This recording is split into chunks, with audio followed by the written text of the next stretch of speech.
mchango wenu ambao mmechanga. Mimi nataka kuongelea tu mada moja leo ambayo umesema kwamba Kindiki na Ruto wamesema kwamba wao wamejipanga sawa na wanaona wanaweza epuka kuwa washindi. Mimi naweza sema ndio, kwa sababu ukiona mtu anaongea kitu anajua ni kwa nini anasema. Kusema ukweli, ile mrengo inajiita one time iko na njaa sana. Hiyo nayo tuseme tu ukweli, hiyo mrengo iko na njaa sana, iko na njaa sana. Hiyo mrengo ya one time iko na njaa.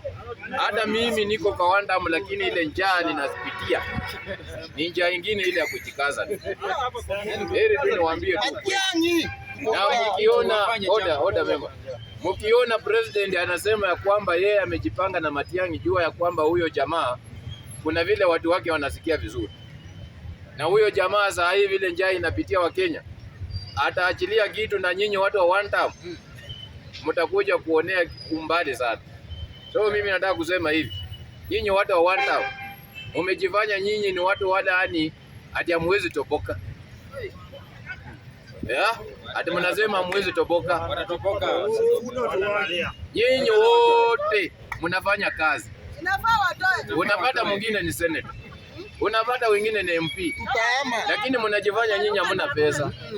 Mnaficha pesa zenyu, ati sasa mnaona ati nyinyi mnaweza shinda. Mimi wajeni niwaambie, mimi wakati nitakuja kuonja ya Ruto,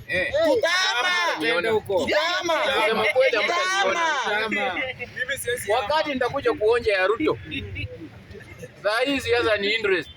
Hata president wetu hapa Mjukana tuambia siasa piga ni interest.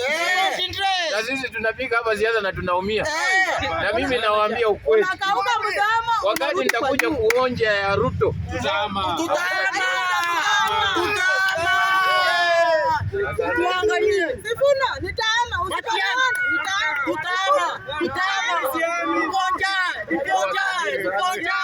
wacha tukaribisha president kwa sababu